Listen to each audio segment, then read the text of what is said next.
To complete this discussion, I want to just talk a few minutes about an application of the virial theorem. So the virial theorem was used by Zwicky, I-C-K-Y, around 1933. What was Zwicky doing? He was observing a cluster of galaxies called the Coma cluster.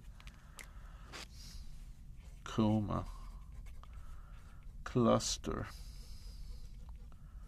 of galaxies.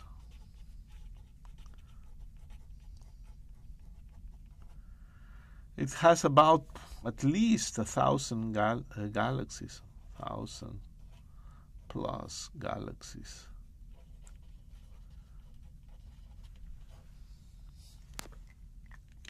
And what did Zwicky do with his calculation? Well, he used the virial theorem and essentially was able to infer the existence of dark matter.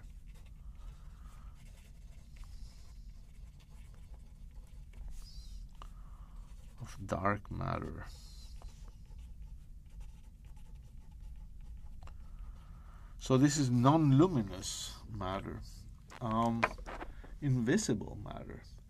So in fact, the way it works, this is that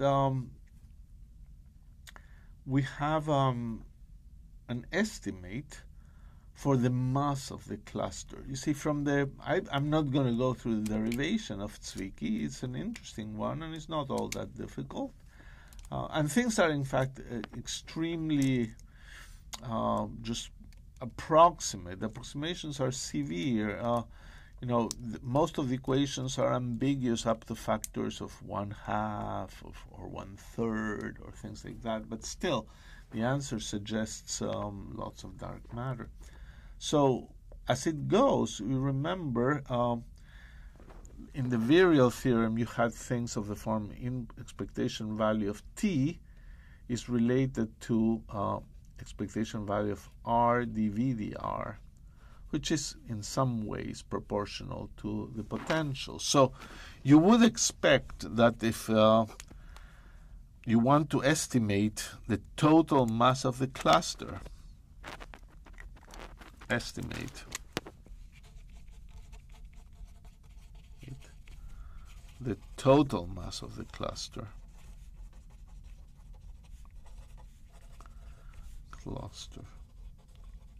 and let's call it M, you would have a kinetic relation of the form 1/2 M expectation value of V squared proportional to some function of the potential energy. So it would be G M squared over R. So you expect a relation of the form M proportional to V squared R over G, where R is some version of a radius of the cluster. And V squared are velocities squared of the stars, and this can be estimated from redshifts of the galaxies. So this calculation done properly, that seems to give a mass that up to a factor of 2 or something like that is proportional to about 2 times 10 to the 15 solar masses. So this total mass would be equal, this is the total mass, is stars,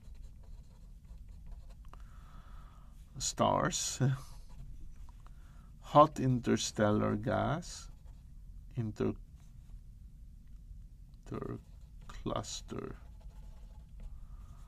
gas. It emits X-rays, so it's visible, and dark matter. So there are these three things in the Coma cluster, and as it turns out, stars contribute a lot less mass than this interstellar gas, and a lot less of the dark matter.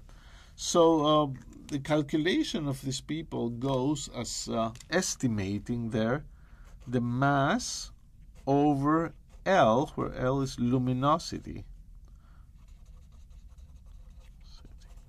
which is just the total power emitted by the stars that you can estimate. And what you get from the comma cluster for this ratio is the following. It's about 250 solar mass over the luminosity of the sun. Because the luminosity is measured for a band in the spectrum, a particular band.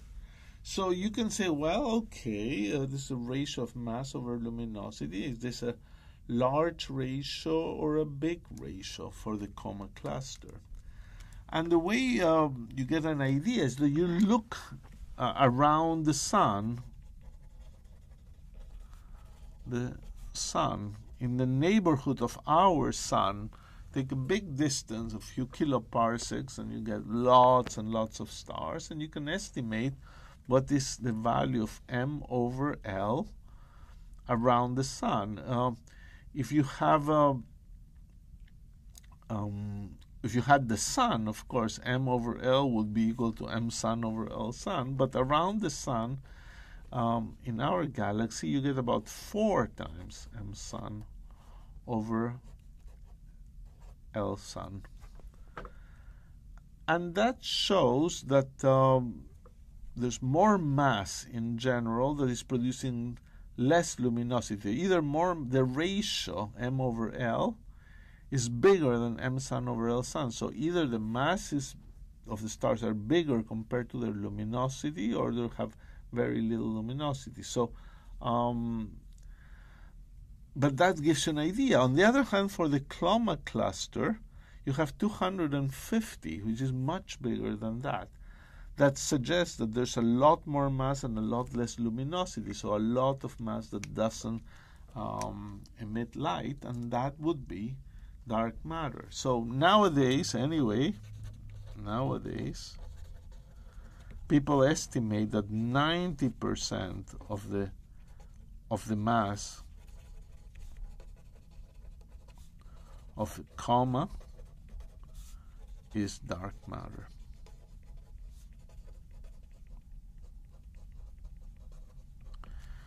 And anyway, this is a neat example of how the virial theorem was useful early on to the discovery of something that is very exciting, something that we may know finally in the next few years with many experiments and a lot of work being done, what, after all, is that dark matter.